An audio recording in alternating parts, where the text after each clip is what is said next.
तो जय हिंद दोस्तों, हाजिर हूँ एक और नई वीडियो के साथ। थोड़ा लेट हूँ, कोई बात नहीं। लेकिन आज हम बात करने वाले हैं एक बहुत ही सीरियस मुद्दे के बारे में, जो भी हाल फिलहाल में पैसों के स्तर पर बढ़ता ही जा रहा है। इसका नाम है मंकी पॉक्स। जी हाँ, अभी हाल ही में WHO ने इसे वर्ल्ड हेल्थ इमरजेंसी घोषित कर दिया है। ऐसा इसलिए घोषित कर दिया है क्योंकि दुनिया भर के 80 से ज़्यादा देशों में 21,000 से ज़्यादा केसेस मिले हैं। इसीलिए वर्ल्ड हेल्थ ऑर्गेनाइजेशन ने इसे वर्ल्ड हेल्थ इमरजेंसी घोषित कर दिया है। तो जब अभी ये दुनिया भर में कहर मचा रहा है, तो हमें आवश्यकता है इसके बारे में जानकारी प्राप्त करने की। तो सबसे पहले इसकी कुछ हिस्ट्री से शुरू करते हैं, कहाँ से शुरुआत हुई। तो बात है लगभग 1958 की। अफ्रीका का एक छोटा सा देश है कॉन्गो। तब उस समय जो है स्मॉल पॉक्स दुनिया में कहर मचा रहा था। उसकी वैक्सीन बनाने की तैयारी की जा रही थी। इसी तैयारी में कॉन्गो भी जुटा हुआ था और वो भी वैक्सीन बनाने के लिए कोशिश कर रहा था। तो आप लोगों को पता है कि सबसे पहले जब किसी चीज़ की टेस्टिंग की जाती है जो कि ह्यूमन के लिए प्रभावकारी हो, तो उसके लिए हम बंदर का उपयोग करते हैं। वैज्ञानिक लोग बंदर का उपयोग करते हैं उस पर टेस्टिंग के लिए। ऐसा इसलिए करते हैं क्योंकि बंदर के लक्षण आदमियों से मिलते रहते हैं, बायोलॉजिकल भी। तो जब बंदरों पर इसके प्रभाव का निरीक्षण करने के लिए तैयारी की गई, तो बंदरों पे जो इसका प्रभाव देखने को मिला वो थोड़ा सा डिफरेंट था। जैसे कि स्मॉल पॉक्स में दाने पड़ते हैं, चेहरे पर बुखार आता है, बाकी सारे लक्षण दिखाई देते हैं, सारे लक्षण उसी तरह थे, लेकिन स्मॉल पॉक्स से थोड़ा सा डिफरेंट थे। दाने जो थे वो थोड़ा बड़े थे। इसीलिए क्योंकि ये स्मॉल पॉक्स था, स्मॉल पॉक्स के लक्षण दिखाई दे रहे थे और मंकी में दिखाई दे रहे थे, तो इसका नाम मंकी पॉक्स रख दिया। तो अभी आपको पता चल गया कि ये जो मंकी पॉक्स है ये कोई नया वायरस नहीं है, ये बहुत पुराना वायरस है। तो अभी हम इसके बारे में कुछ खास बातों की जानकारी प्राप्त करेंगे, वो मैं आपको बताऊंगा। तो ये एक इन्फेक्शन, वायरल इन्फेक्शन है और इसका जो वायरस है वो ऑर्थोपॉक्स वायरस है।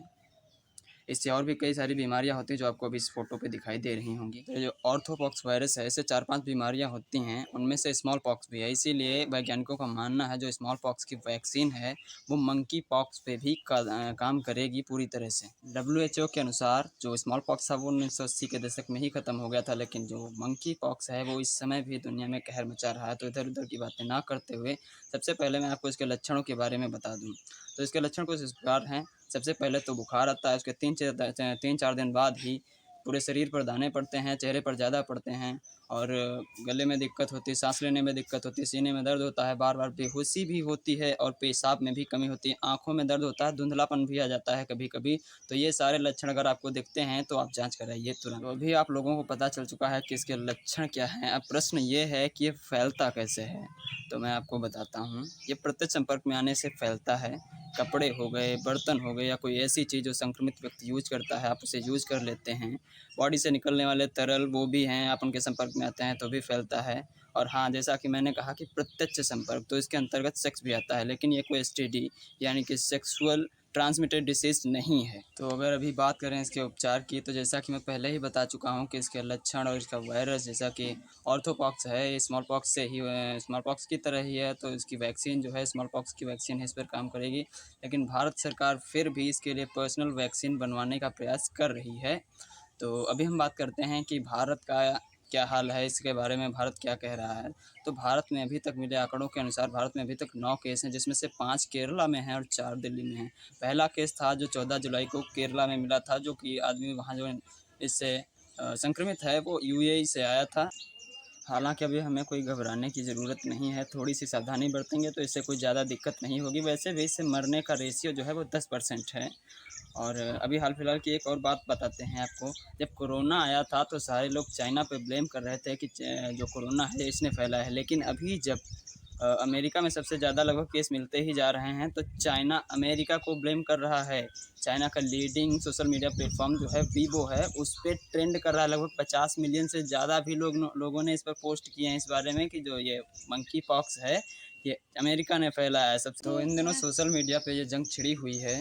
हालांकि हम इन बातों को छोड़ते हुए अभी भारत पे नज़र डालते हैं कि भारत सरकार क्या कर रही है इसके लिए। तो भारत सरकार ने भी अपनी गाइडलाइन जारी कर दी है और कुछ काम किए हैं। तो भारत सरकार के जो काम है वो मैं आपको बताऊंगा। संक्रमित व्यक्ति को 21 दिन तक आइसोलेट रखा जाएगा, यानी कि जो कोरोना के समय में 14 दिनों का आइसोलेशन होता था वो अब 21 दिन का कर दिया गया है। जो मास्क कोरोना टाइम लगाते थे 1 लेयर या 2 लेयर, वो अब 3 लेयर का कर दिया गया है। 3 लेयर मास्क आपको लगाना पड़ेगा।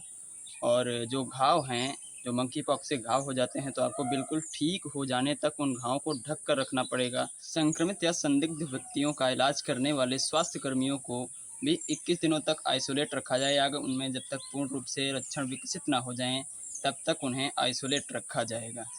और भी कुछ महत्वपूर्ण काम किए हैं भारत सरकार ने, जो कि इस प्रकार। सबसे पहले तो भारत सरकार ने जो ये कंपनियां हैं, उन्होंने कंपनियों को ऑर्डर दे दिया कि सबसे पहले टेस्टिंग किट बनाई जाए, जिससे कि लोगों को पता चल सके कि एटलीस्ट हुआ है या नहीं हुआ है।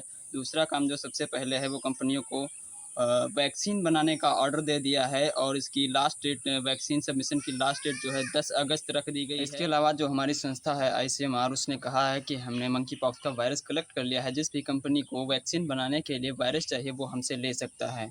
तो इस प्रकार भारत सरकार बड़ी ही संवेदनशील तरीके से कार्य कर रही है। फिलहाल हमें भी इसके लिए जागरूक रहना है। यदि आपको किसी भी तरीके के लक्षण किसी भी व्यक्ति में अपने आसपास दिखाई देते हैं तो इससे घृणा ना करें, उसे अलग ना करें, हालांकि उसको मदद करें और उसकी सहायता करें। मंकी पॉक्स से भी बड़ी समस्या कोरोना है और उससे हम जीत कर आ गए हैं। तो आप लोग सोच सकते हैं इससे तो हम जीत ही जाएंगे, कोई समस्या नहीं है। फिलहाल के लिए हमें बस धैर्य रखना है और जागरूक रहना है। अपने पास भी लोगों को जागरूक करते रहिए, और जिससे कि कोई भी समस्या से जूझने ना पाए। फिलहाल के लिए बस इतना ही। वीडियो अच्छा लगा हो तो वीडियो को लाइक और चैनल को सब्सक्राइब ज़रूर कीजिए। चैनल को सब्सक्राइब करके वो ऑल सेलेक्ट कर लेना, अगली वीडियो पर नोटिफिकेशन आपको मिल जाएगी। बाकी कोई शिकायत करनी हो तो कमेंट बॉक्स आपका है। बाकी मिलते हैं अगली वीडियो में। धन्यवाद। जय श्री राम।